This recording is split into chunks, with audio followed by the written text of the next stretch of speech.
Hi friends, welcome back. तो देखते हैं ultimate meltdowns as Raghav Chadha joins BJP. AAP crisis explained.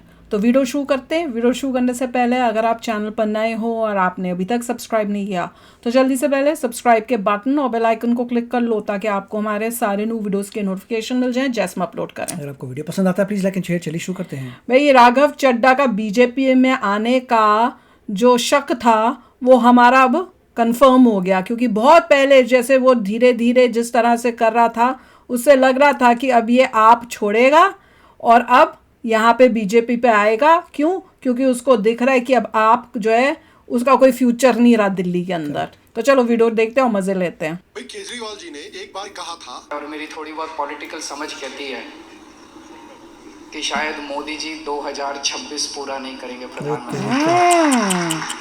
उन्होंने ये भी कहा था, पूरे देश के अंदर मिसाल खड़ी कर दी आप लोगों ने। पूरे देश में लोग कह रहे हैं कि दूसरी पार्टी वाले तो यूं टूट जाते हैं। कई लोग तो ऐसे हैं, कई जगह से खबर आ रही है कि फलानी पार्टी के चुनाव के पहले ही छोड़ के उधर चले गए। हमारे वाले पूरी कोशिश के बावजूद ना पैसे से बिकते, ना ईडी के डर से छूटते, कोई तो तोड़ ही नहीं सकता हमारे वालों को। ऐसा टूटा है बेटा तू कि क्या बताएं। इससे पता लगता है ये ट्रू पॉलिटिशियन है। He can say anything, it doesn't matter. उसे शर्म नहीं कि जब मैं कुछ भी बोल रॉन्ग सकता है बंदा। बोल के पकड़ा गया जब मेरी हूँ, तब मैं किस कैसे मुंह दिखाऊंगा। हम लोग जब बोलते हैं हम या आप एक आम इंसान, वो सोच के बोलता है कि जो अगर पक्का है तभी बोले, ऐसी ना फेंकते रहें। ये फेंकू राम, कुछ भी बोल सकता है, फेंको प्योर फेंको, पॉलिटिशियन है। जितना फेंक सकते हो फेंको। स्केरी। ऐसे लोगों से दूर ही रहना चाहिए। एक अपडेट है आपके लिए। हमने ये डिसाइड किया that we the 2/3 members of parliament of the belonging to the Aam Aadmi Party in Rajya Sabha exercise the provisions of the constitution of India and merge ourselves with the BJP. हम बीजेपी में विलय करते हैं। ये एक्टिंग वाली कोई पुरानी वीडियो है। बड़ा चौंक, बहुत चालाक लोग हैं, इतना नौटंकीबाज। इसका तो हमने वो देखा था, इसका जो शीश महल का हमने वीडियो देखा था, मेरे ख्याल से गजब में होगा। उसमें क्या करोड़पतियों की तरह उसने अपना होटल 5 स्टार होटल बना के रखा था। और इतना चालू आदमी कि जहां से मैंने प्रेस मतलब डालनी है वीडियोस लोगों के लिए, वो खाली कमरा रखा हुआ है, टूटी हुई चेयर रखी हुई है, फटी हुई, कि जनता को दिखाने के लिए मैं कितना आम इंसान हूँ। ऐसा तो नहीं किया, थैंक गॉड कि वहाँ पे जो अलमारी हो वहाँ कॉस्ट्यूम पड़े हो उसके लिए फटे हुए, उसके बाद करने तो के लिए। दुनिया के लिए ये कपड़े जो पहनता था इसीलिए पहनता होगा ना, वैसे कुछ और पहनता होगा। केजरीवाल जी का क्या डाउनफॉल हो रहा है, आम आदमी पार्टी का क्या डाउनफॉल हो रहा है। मैं आपसे पूछना चाहता हूँ, क्या ये बात सरप्राइजिंग है? क्योंकि याद रखिए एक बार इन्होंने कश्मीर फाइल्स फिल्म के बारे में क्या कहा था। ये पोस्टर भी नहीं लगवाएंगे झूठी फिल्मों के। भारत ने पाकिस्तान के ऊपर जो सर्जिकल स्ट्राइक की थी उसके बारे में क्या कहा था। नवाज शरीफ और पाकिस्तान की फौज की तरह अरविंद केजरीवाल, दिग्विजय सिंह, पी चिदम्बरम और संजय निरुपम जैसे नेताओं ने भी सर्जिकल स्ट्राइक पर हमारी सेना के दावों से ज्यादा पाकिस्तान की सेना और सरकार पर यकीन किया। इनकी पार्टी वालों ने राम मंदिर, जो 500 साल से हिंदू डिमांड कर रहे हैं कि उनका सीक्रेट तोड़ा हुआ मंदिर उनको लौटा दिया जाए, उसके बारे में देखिए क्या कहा था। मेरा स्टैंड है कि राम मंदिर और मस्जिद दोनों वालों से पूछ लो, और अगर दोनों की सहमति हो तो वहाँ एक अच्छी यूनिवर्सिटी बनवाओ। तो यार इन लोगों की हाय तो लगनी ही थी ना। तुम लोग गवर्नमेंट के जमीनों पे शीश महल बना लो। अपने ही स्ट्रॉन्ग होल्ड औरंगजेब ने यही किया था। औरंगजेब ने यही किया था ना, तुम्हारे मंदिरों को तोड़ के यूनिवर्सिटीज बनाई थी वहाँ। ये लोग और कहते हैं ना, कर्मा के घर में देर है लेकिन अधेर नहीं है। क्या कहा था इन्होंने एक बार? हमारे वाले पूरी कोशिश के बावजूद ना पैसे से बिकते, ना ईडी के डर से छूटते, कोई तो मुझे तो इतनी हैरानी होती है, ये बंदा आईएएस में था। वही मैं तो सोच के हैरान हूँ, तो कैसे मतलब ईज से झूठ बोलता है। ओह मैं तो देख के डर रही हूँ। आईएएस में ऐसे लोग भी जा सकते हैं? हम तो सोचते थे बहुत ही अलग टाइप के लोग होते हैं। just like that. और देखिए क्या हो गया। The moment has come. Raghav Chadha, along with several other members of the Aam Aadmi Party, now joining the BJP. मेरा मोदी जी नहीं है। I don't like it. अपने प्राइम मिनिस्टर का इस टाइप से नहीं करना चाहिए। जुआड़े में तो धो निकल जाएगा यदि बहम पाल रहे हो बेटा। ये पूरा सिचुएशन देख के मुझे लग रहा है ना कि कहीं परिणीति चोपड़ा तो असली धुरंधर नहीं थी बीजेपी की। इस फिल्म से ऐसे भी बहुत इंस्पायर हुआ ये पूरी फैमिली। राघव चड्ढा भी धुरंधर। क्या धुरंधर? ये बंदा कैसा है जो जहाँ पे फायदा होता है वहां निकल जाता Politicians are है। not ये good पॉलिटिशियन ऐसे लोग जिनका कोई है ही नहीं, जब तक वहां से खाने को मिल रहा था तब तक आम आदमी के साथ लगा हुआ, नहीं, जैसे ही politicians वहां को खाने glorify को मत नहीं करो। मिला Never. वो उधर चला गया। क्यों? सबको पता है। वही मैं यही बोलूँगा, डू नॉट ग्लोरीफाई पॉलिटिशियंस। कोई सच्चा एक्चुअल देश के लिए कुछ कर रहा हो समझ में आता है, ऐसे लोगों को तो पता ही चलता है वो क्या कर रहे हैं। क्योंकि मैं घायल हूं, इसीलिए खाता। वाह, डायलॉग भी मार दिया बेटा। पता नहीं, पहले घायल नहीं हुआ था? पावर के लिए हर कोई घायल है। जब तुम वो इतने स्कैम्स कर रहे थे तब तुम घायल नहीं हुए थे? पावर के लिए हर कोई हाँ, घायल घायल तो हो गया अब। हमारे न्यूक्लियर मेल्टडाउन गॉगल्स का इस्तेमाल करके इस बड़ी न्यूज से रिलेटेड ये अच्छा है कि आम आदमी पार्टी का वो हुआ है खत्म, डाउनफॉल शुरू हुआ है, पर क्या करें। जो भयानक मेल्टडाउन्स हो रहे हैं उनको रिव्यू करते हैं, उनको डिस्कस करते हैं और ये भी डिस्कस करते हैं कि राघव चड्ढा ने बीजेपी क्यों ज्वाइन की और बीजेपी राघव चड्ढा को क्यों इंडक्ट कर रही है। इसके पीछे काफी surprising long term game plan है। उस गेम प्लान के बारे में मैं आपको आज बताना चाहता हूँ। पर ऐसे लोगों से बीजेपी को भी सावधान रहना चाहिए। बेसिक कॉमन सेंस पॉलिटिक्स है। एक पार्टी कर रही है कि स्ट्रांग हो जाए, इलेक्शंस में जीती रहे, पावर में रहे, उससे ज्यादा क्या है पॉलिटिक्स में। दैट्स ऑल देयर वही इज। तो है, वो तो है। हेलो श्याम शर्मा शो के इस एपिसोड में आपका बहुत बहुत स्वागत है। मैं हूँ सेकुलरिज्म का सीईओ श्याम शर्मा और आप सबको एक सेकंड प्रणाम। तो देखिए, बहुत बड़ी खबर निकल के आई है कि राघव चड्ढा 6 और आम आदमी पार्टी के राज्यसभा एमपीज के साथ आम आदमी पार्टी को छोड़कर बीजेपी में शामिल हो गए। तो जो 7 एमपी जिन्होंने बीजेपी ज्वाइन की है आम आदमी छोड़ के, वो है राघव चड्ढा, संदीप पाठक, अशोक मित्तल, हरभजन सिंह, राजेंद्र गुप्ता, वही है हरभजन सिंह, विक्रम साहनी, वो भी आम आदमी पार्टी में था।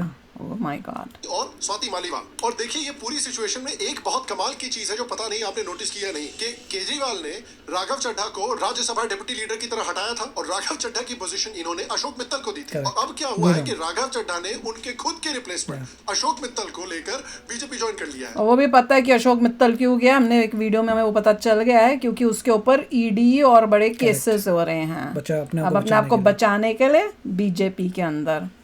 दुख की बात है अलॉन्ग विद 5 और कि बीजेपी का भी इसमें इतना स्टैंडर्ड criticism खराब तो होता है। है कि हम अगर- तो बोलेंगे, चाहे हम बीजेपी को सपोर्ट करते हैं, गलत को तो गलत ही बोलेंगे कि तुम जिसके ऊपर केसेस चले हुए हैं, जिसके ऊपर वो है, तुम उसको कैसे पार्टी में कोई अपने मतलब कोई वो लेवल रखनी चाहिए कि किस टाइप ने कुछ कुकर्मा किया था कि पकड़ा जाता, घबरा गया, ईडी उसको बजाने वाली थी, फिर पार्टी बदल दी, ईडी चलेगी। मतलब ये कि उसने काम तो बुरा ही किया कोई, तभी तो घबराया है, तभी उसने ये सब किए हैं। देश का पैसा खाया है, आम जनता को नुकसान दिया है, और उसी को आप बोलते हो आ जाओ। और बीजेपी यही कह रही है कि हमें पावर में रहना है, तो उसके लिए हम कुछ भी करेंगे, चाहे कितना भी ये करप्ट लोग बंदा परफॉर्म हो। करेंगे नहीं करेंगे, वी हैव टू सी। जो करेक्टर से इतने गंदे हो, That is the thing. उनको आप ले लेते हो।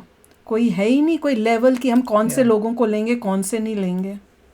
हाल की सिचुएशन है। तो राघव चड्ढा ने एक्सप्लिसिटली एक कॉन्स्टिट्यूशनल मर्जर का प्रोविजन यूज किया है कि एज पर द कॉन्स्टिट्यूशन किसी भी पार्टी के टोटल 2/3 एमपीज दूसरी पार्टी के साथ मर्ज कर सकते हैं। Under paragraph 4 of the 10th schedule, जो 91st कॉन्स्टिट्यूशनल अमेंडमेंट 2003 में डाला गया था, उसमें लेजिस्लेटर्स जो हैं वो एंटी डिफेक्शन क्वालिफिकेशन से इम्यून रहते हैं अगर उस लेजिस्लेचर के 2/3 एमपी या एमएलए किसी दूसरी पार्टी के साथ मर्ज कर जाते हैं। तो आइए मैं और आप मिलकर इस भयानक मेल्टडाउन को साथ में एंजॉय करते हैं। सबसे पहले संजय सिंह अपनी भड़ास मोदी और अमित शाह पे निकाल रहे हैं। और अमित शाह जी से मैं कहना चाहता हूँ, ऐसे ऐसे लोग बने हुए मिनिस्टर्स और पड़ जाए ऐसे, क्या देश बढ़ेगा। मोदी जी से कहना चाहता हूँ, ये घिनौना खेल जो आम आदमी पार्टी के साथ आपने खेला है, ये घिनौना खेल जो पंजाब की जनता के साथ आपने खेला है, और कौन सा खेल घिनौना?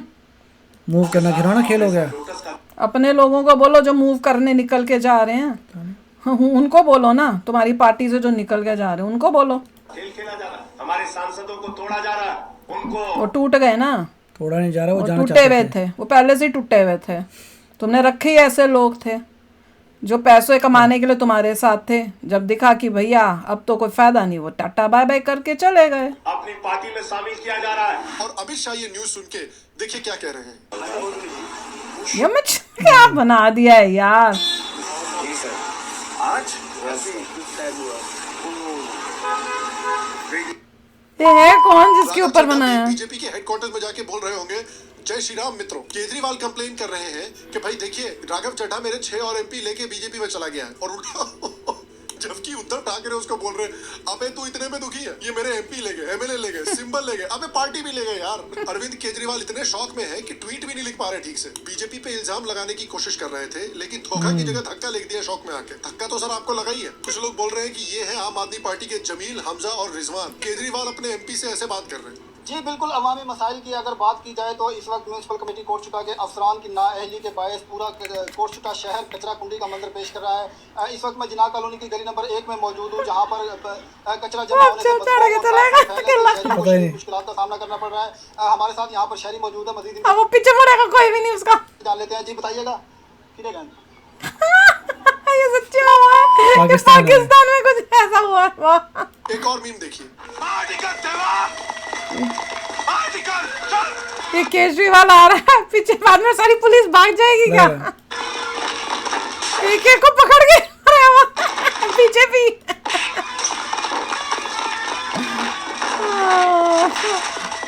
खाली अकेला जाएगा सबको एक एक करके। क्या दिमाग लगाते हैं लोग यार। पीछे 3 भी नहीं बचे। कितना बचे? वो भी नहीं, वही बचेगा। 2 3 1 ये भी गया, एक बचा वो भी गया। ये कौन सी मूवी है?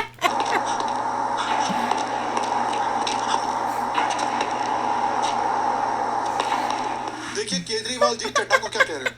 इतना प्यार दिया मैंने तेरे को और तू मेरे को बोलता मैं चले जाऊं यहाँ से।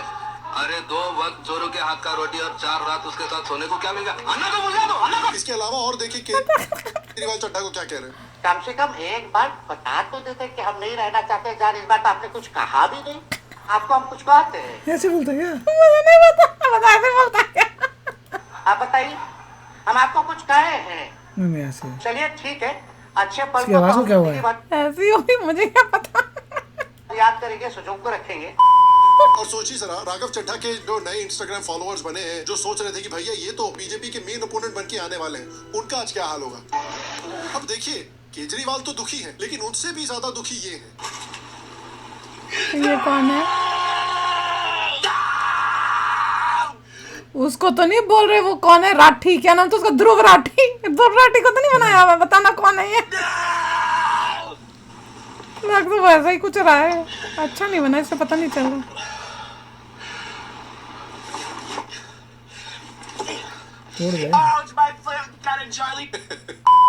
उनकी आंखों के सामने इनकी पॉपो की पार्टी मिट्टी में मिलती जा रही है। तो सबसे दुखी कौन है ये तो आपने देख लिया, और सबसे खुश कौन है ये भी आप देखिए। वो ये क्योंकि फाइनली दोगले को असली स्वाद मिला है। याद रखिए इंडिया अगेंस्ट करप्शन मूवमेंट के समय पे दोगले जी ने क्या कहा था, हम कभी भी पार्टी नहीं बनाएंगे। Arvind Kejriwal I know or knew in 2011 said no, I am not going to fight election. फिर क्या हुआ? फिर इन्होंने कहा कि देखिए हम कभी भी कांग्रेस नहीं ज्वाइन करेंगे। This guy has from the beginning given me such negative vibes. इतनी मतलब मुझे वो गंदी वाइब्स आती हैं। बैक टू बैक बंदे को झूठ बोलने में कोई प्रॉब्लम नहीं, मेरे को डे 1 से ही ना कुछ अजीब सी फीलिंग होती है। इसको अभी भी देखती हूँ ना, कुछ अजीब सा ही मुझे होता है जब भी मैं देखती हूँ। गठबंधन करेंगे ना कांग्रेस से गठबंधन। यार इनके बच्चों की भी फटी पड़ी होगी कि यार पापा ने तो झूठी कसम खा ली है, बेचारे सड़क भी 15-20 बार देख के क्रॉस करते होंगे। ये बोलते थे कि देखिए हम हमेशा कॉमन मैन रहना चाहते हैं, हम ये बड़े बड़े पॉलिटिशियंस की तरह बर्ताव नहीं करना चाहते। फिर देखिए क्या हुआ। केजरीवाल जी का ये वायदा था कि ये हमने वीडियो ये पूरी देखी हुई है, देखना जरा कौन से चैनल में थी। पूरा घर बाई गाड़ी नहीं लेंगे, अंदर से देखा पूरा, अंदर से सारा शीश महल लेंगे, मैं आपको लेके चलता। यही वीडियो थी, यही वीडियो मेरे ख्याल से गजब में होगी या तीखे में होगी। ओ सारी देखी थी, बहुत ही अमीर, बहुत ही पूरा यूएसए स्टाइल और 5 स्टार होटल। अभी ऊपर जाके देखो जो उसने सोना वोना बनाए हुए हैं। करेगा क्या यार तू भाई? ना अपने आप को बोलता सीधा, वैसे वो कौन सी हवाई चप्पल पहन के बनाता है और अंदर एक्सरसाइज खत्म हो जाएगी एक दिन की। अपने बच्चों को क्या सिखाया उसने, ये सोचो। बच्चों ने अपने फादर को ऐसा देखकर क्या सोचते होंगे, वो कैसे होंगे अब। 95 लाख 88 लाख के शैंडलियर, ये कितने का टीवी है? 28 लाख। अरे जरा ऊपर तो जाओ। महीने का बिजली बिल आता था जो जनता के पैसे से दिया जाता था। 6 लाख रुपए का जकूजी, 10 लाख रुपए का सोना रूम। ये देखो सोना, ये देखो स्टीम लो, शावर लो, मसाज कराओ। जितना बड़ा ये शीश महल है उतना ही बड़ा शीश महल की एक्सटेंशन। हाँ, साथ में बनाया और रोक दिया उसे, वो तो फंस गया ना। तो 60 करोड़ रुपया और लगता है। साला इनको देख के तो डोनाल्ड ट्रंप और अरब शेख भी सोच रहे होंगे कि यार कंट्रोल होता है, थोड़ा कंट्रोल में आइए। तो देखिए इस आदमी ने इनकी जो पार्टी की फाउंडिंग आइडियोलॉजी है उसका एक एक कोर टेनेट को बिट्रे किया है। ऐसे दोगलों के साथ ये हालत होगी या नहीं होगी, आप मुझे बताइए। और देखिए राघव चड्ढा और ये जो 6 MP निकल के बीजेपी में आए हैं, इससे कुछ उनको भी पता नहीं कितना पैसा खाया हुआ इन सब ने भी जनता का। Not a good thing but okay. गलत बात है वैसे, बीजेपी ऐसे लोगों को ला ला के चलो काम लोगों का ट्रस्ट भी खत्म कर रही है कि भैया तुम सच्चे अच्छे लोगों को दो, दुनिया में आम इंसानों में ही कितने अच्छे होंगे, तुम उनको ले आओ। देखिए अगर काम अच्छा करें देन इट्स ओके। जिनको आदत है पहले करप्शन की वो क्या अच्छे होंगे, यहाँ भी बैठ के खाएंगे। 2014 के पहली बार एनडीए ने राज्यसभा में 123 सीट मेजॉरिटी क्रॉस की है। एनडीए की 146 से बढ़ के अप्रोक्सीमेटली 153 सीट्स हो गई हैं। अकेले बीजेपी 190 तक पहुंच गई है। डिफेक्शन से पहले एनडीए ज्यादातर बिल फिर भी पास कर लेता था, लेकिन नॉमिनेटेड मेंबर्स की हेल्प से, इंडिपेंडेंट जैसे कार्तिकेय शर्मा, सिचुएशनल एलाई जैसे बीजेडी और वाईएसआरसीपी। अप्रैल 25 में वर्क अमेंडमेंट बिल भी राज्यसभा में 128 to 95 से पास हुआ था, लेकिन बीजेडी ने व्हिप डिसिप्लिन तोड़ दी थी। लेकिन अब जो डिफेक्शन हुई है उसके बाद बीजेपी को ऐसे किंग मेकर्स पे नेसेसरली डिपेंड करने की जरूरत नहीं पड़ेगी। ये खुद कैपेबल है बिल्स को पास करवाने में। और सबसे सिग्निफिकेंट इंपैक्ट इसका आएगा कॉन्स्टिट्यूशनल अमेंडमेंट्स पर, क्योंकि याद रखिए 17 अप्रैल 2026 को बीजेपी गवर्नमेंट को लोकसभा में पहली कॉन्स्टिट्यूशनल अमेंडमेंट डिफीट मिली 130। भैया अगर इससे यूसीसी आ जाए तो मैं कहूँगी चलो कोई ना, पर अगर वो भी ना आए तो फिर क्या फायदा। फर्स्ट अमेंडमेंट वाली जो बिल थी डिलिमिटेशन ऑन वुमेन्स रिजर्वेशन वाली, लेकिन अब 153 राज्यसभा सीट्स के साथ एनडीए राज्यसभा में कॉन्स्टिट्यूशनल अमेंडमेंट्स के लिए काफी बेटर पोजीशन में है। तो इनसे कौन से बिल्स बेनिफिट कर सकते हैं फ्यूचर में? डिलिमिटेशन और constitutional amendment bill, uniform civil code की काफी बड़ी कोड के स्पेलिंग गलत लिख दिया, कोड लिख दिया। और अगर फर्दर कोई वक्फ रिलेटेड रिफाइनमेंट्स होंगी तो वो दो पास कर करने दो, में बीजेपी को आसानी होगी। लेकिन अब आप सोच गुनाह रहे हैं माफ। कि क्या यार इन बिल्स को पास करवाने के लिए राघव चड्ढा को बीजेपी ने लिया है। देखिए मुझे लगता है कि राघव चड्ढा को बीजेपी में इंडक्ट करने का और काफी पंजाब के इंपॉर्टेंट एमपीज को बीजेपी में इस समय पर इंडक्ट करने का बीजेपी का एक लंबा गेम प्लान है, और वो गेम प्लान है पंजाब। देखिए बहुत सारे कॉर्नर्स में राघव चड्ढा पंजाब को जीतने के लिए एक तरह से आर्किटेक्ट माना जाता था, along with leaders like Ashok Mittal. और राघव चड्ढा पार्टी का एक राइजिंग नेशनल फेस भी था। मैं इंडिविजुअली बोलूं, जब राघव चड्ढा कुछ मुद्दे उठाते हैं देश की संसद में, तो मैं भी उनको बताता हूँ यार ये अच्छा मुद्दा उठा दिया ना तुम्हारा मुद्दा, तुम्हें उठा दिया। इनकी पार्टी उठा दी। आम आदमी पार्टी और अरविंद केजरीवाल जी की ओर से मुझे गुजरात के सह प्रभारी की जिम्मेदारी मिली है। ये मेरा सौभाग्य है। This after AAP MP Raghav Chadha has been appointed as the chairman of the Punjab Advisory Committee. The opposition has gone all guns blazing at the AAP government, terming Raghav Chadha as Punjab's de facto chief minister. और अब आप देखिए कि अगला assembly election Punjab का आने वाला है 2027। 2024 के लोकसभा 2027 अगले साल में बीजेपी का वोट शेयर पंजाब में अराउंड 19% था, लेकिन फिर भी बीजेपी को कोई सीट नहीं मिली। लेकिन तब भी अमित शाह ने इस 19% वोट शेयर को कहा था कि ये बीजेपी की गवर्नमेंट पंजाब में फॉर्म करने का एक फाउंडेशन हमने सेट कर दिया है। चलो मार्च 14, 2026 को अमित शाह पंजाब के मोगा में रैली करते हैं, जिसका नाम था बदलाव रैली। उस रैली में ये कहते हैं कि बीजेपी 2027 का इलेक्शन जो है वो अकेले लड़ेगी, और जो हमारा छोटा भाई यानी जूनियर पार्टनर अकेले लड़ेगी का फॉर्मूला रहता था शिरोमणि अकाली दल के साथ, वो भी खत्म इस इलेक्शन में। और इसीलिए चड्ढा जो है वो यूनिकली वैल्यूएबल है बीजेपी के लिए पंजाब में, क्योंकि कि 2022 में आम आदमी पार्टी बहुत बड़े मेजॉरिटी से जीत के आई थी। राघव चड्ढा ने आम आदमी पार्टी का पंजाब ऑपरेशन बिल्ड किया था। 2020 में चड्ढा को आम आदमी पार्टी पंजाब को इंचार्ज अपॉइंट किया गया था 2022 इलेक्शन के लिए, और बहुत बड़े मार्जिन से उसमें आम आदमी पार्टी जीती। तो राघव चड्ढा को आम आदमी पार्टी की सबको पावर में आना पंजाब ऑर्गेनाइजेशनल स्ट्रक्चर अंदर से पता है, इनको डोनर नेटवर्क पता है, इनको पर ये है कि बीजेपी आएगी तो गंदगी सफाई होगी, ड्रग्स जो हैं वेस्ट बंगाल चाहिए और एक पंजाब चाहिए, पंजाब और वेस्ट बंगाल हो जाए तो भैया फिर तो ठीक है। कैंडिडेट पूल पता है, हर चीज की नॉलेज। और अभी देखिए बीजेपी ने पंजाब के 3 इंपॉर्टेंट एमपीज खींचे हैं। क्या पता, मैं तो हरभजन सिंह का सुन के हैरान हूँ कि वो भी आम आदमी पार्टी में था। आगे जाके कितने पंजाब के एमएलए खींच ले अपनी तरफ। अभी तो गेम शुरू हुआ है, क्योंकि देखिए 60 डिफेक्टिव्स में से 3 पंजाब राज्यसभा सीट होल्ड करते हैं। चड्ढा, हरभजन सिंह और अशोक मित्तल। चड्ढा एक पंजाबी हिंदू है, हाई प्रोफाइल आदमी है, बॉलीवुड एक्ट्रेस परिणीति चोपड़ा से शादीशुदा है। उसके साथ साथ हरभजन सिंह को देखिए, हरभजन सिंह भी जो है परिणीति कोई बड़ी टॉप की वो थी, क्या थी, कुछ भी नहीं थी। क्रिकेट लेजेंड है, नेशनल हीरो है, भारत में वर्ल्ड कप जीत चुके हैं इंडियन टीम के साथ। तो ये दोनों जो है बहुत इंपॉर्टेंट फेसेस हो सकते हैं पंजाब इलेक्शन के लिए, क्योंकि अमित शाह ने मोगा के स्पीच इंडिया में यही होता है कि अगर आप पॉपुलर हो तो बन जाते हो, पढ़ाई लिखाई जीरो, नोबडी रियली केयर्स। की बात है, बस पॉपुलर हो तो बन जाओ।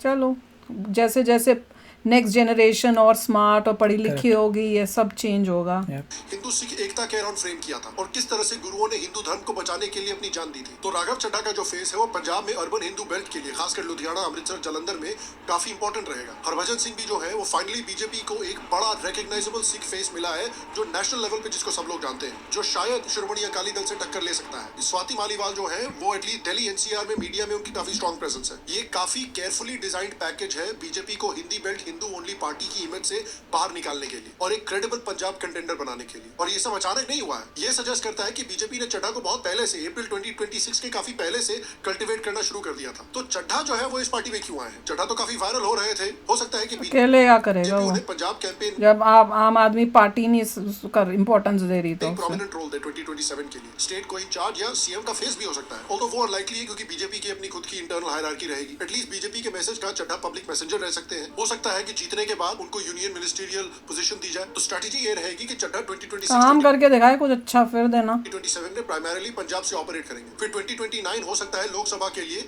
दिल्ली बेस को कंसोलिडेट करें, क्योंकि बीजेपी जो है वो रेयरली एसेट्स को बर्न करती है, वो अपने एसेट्स को रोटेट करती रहती है। और अगर पंजाब जीत जाती है बीजेपी, उसके बाद 2029 के लिए उनको वापस दिल्ली लाया जाएगा, दिल्ली जीतने के लिए। हो सकता है कि उनको कोई फॉर्मल डिजिग्नेशन भी मिले आने वाले दिनों में। हो सकता है बीजेपी नेशनल स्पोक्स पर्सन या पंजाब कैंपेन को चेयर, इस तरह का कुछ। अब देखिए ये तो हो गया कि बीजेपी का क्या प्लान है और राघव चड्ढा का क्या प्लान है, राघव चड्ढा को क्या पोजीशन मिल सकती है। आम आदमी पार्टी की जरा बात करते हैं, यानी दुग्गल साहब के खत्म, खल्लास, टाटा, बाय बाय। आम आदमी पार्टी अब सिर्फ पंजाब में बस पानी पी सकती है, बस पानी पिएगी। आम बन गई है वो, अब वो आम ही बन गई है। और आम खाएंगे। दिल्ली में तो इनका सुपड़ा साफ हो गया और पंजाब जितवाने वाला जो मेन आर्किटेक्ट था वो अब जाके बीजेपी में चला गया। दो बड़े पंजाब के फेसेस यानी हरभजन सिंह और अशोक मित्तल वो भी चले गए। लेकिन सबसे बड़ा जो ब्लो हुआ है आम आदमी पार्टी को, जिसकी वजह से ये दिल्ली में आ रहे हैं, वो कि आम आदमी पार्टी की जो यूएसपी थी, जो अल्टीमेट सेलिंग पॉइंट, वो था कि भाई हम करप्ट नहीं है। और सबसे ज्यादा करप्ट निकले, ऐसे करप्ट निकले कि सोच नहीं के साथ ऐसा था। हाँ, कैसे बन सीधा सिंपल, और उसके बाद पता नहीं बंदा कोई ऐसे इतना कैसे हो सकता है, मैं तो समझ ही नहीं आती। आउटसाइडर्स और अब राज्यसभा में उनका सबसे प्रोमिनेंट फेस बोल रहा है कि पार्टी ऑनेस्ट पॉलिटिक्स से बहुत दूर हो चुकी है। उसके ऊपर से इनके ऊपर ये जो लिकर के केसेस लगे हुए हैं, अभी भी चल रहे हैं, इनसे इनकी पूरी इमेज खराब हो गई है। तो इनका जो डैमेज हुआ है वो सिर्फ नंबर्स का नहीं हुआ है कि हमारे इतने एमपी चले गए, इनको नैरेटिव का डैमेज हुआ है। नंबर का डैमेज तो फिर भी आप वापस कर सकते हैं, लेकिन नैरेटिव कमाने में सालों लगते हैं, नैरेटिव डैमेज होने में 1 मिनट लगता है। अब एक और चीज को मैं एड्रेस करना चाहता हूँ, क्योंकि मैंने देखा सोशल मीडिया पे कुछ लोग नाराज हैं कि बीजेपी ने राघव चड्ढा को पार्टी में क्यों लिया। इतने सालों से तो ये राघव चड्ढा के खिलाफ बयान देते हुए आ रहे हैं बीजेपी वाले। यही पॉलिटिक्स है बेटा जी। राघव चड्ढा ये है,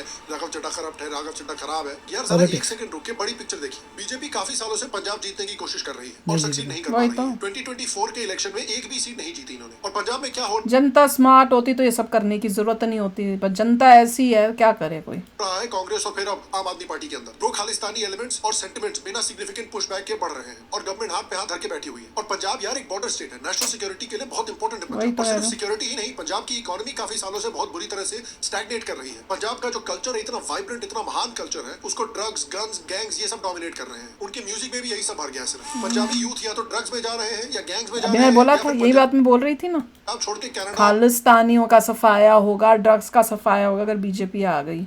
ऑस्ट्रेलिया भाग रहे हैं। तो यार पंजाबी इकोनॉमी रिवाइव करनी है, पंजाबी कल्चर रिवाइव करना है, नेशनल सिक्योरिटी को इंप्रूव करना है। इसके लिए बीजेपी का पंजाब जीतना बहुत बहुत इंपॉर्टेंट है। और एक और बहुत इंपॉर्टेंट रीजन है, और ये बात मैं चाहता हूँ कि आप बिल्कुल याद रखें कि जो पार्टी पावर में होती है वो कल्चर को अल्टीमेटली इन्फ्लुएंस करती है। पिछले 12 सालों से बीजेपी पावर में है और आप देखिए कि कल्चर किस तरह से इन्फ्लुएंस हुआ। मैं आपको एक एग्जांपल देता हूँ। 2009 में दिल्ली 6 नाम की एक पिक्चर आई थी जिसको राकेश ओम प्रकाश मेहरा ने डायरेक्ट किया था, जिसमें एक हिंदू जो अपने मंदिर को वापस मांग रहा है, जिसको इस्लामिक इन्वेडर्स ने तोड़ दिया था, उस बेचारे को एक इवल कॉमिक बुक विलेन की तरह दिखाया गया। उस समय पे जब कांग्रेस पावर में थी तब मिशन कश्मीर और हैदर जैसी कश्मीरी सेपरेटिज्म को प्रमोट करने वाली फिल्में बनती थी। ये था 2000s और अर्ली 2010s का प्रिवेलिंग नैरेटिव जो कांग्रेस प्रमोट करता था। अब आती है धुरंधर, जब वो पावर में था। आज बीजेपी पावर में है और आज जो मंदिर को बेचारा हिंदू, आती है हक, धुरंधर, और कौन सी थी, ताज स्टोरी कुछ करके, ताज। वो मंदिर बन चुका है और सनातन धर्म की रेजिलियंस का टेस्टमेंट बन के पूरी दुनिया के सामने खड़ा है। और कल्चर इस तरह से शिफ्ट हुआ है कि मेजॉरिटी इंडिया आज इस मंदिर के बनने को सपोर्ट करता है। आज आर्टिकल 370 हट चुका है, कश्मीर भारत में वापस इंटीग्रेट हो चुका है। देश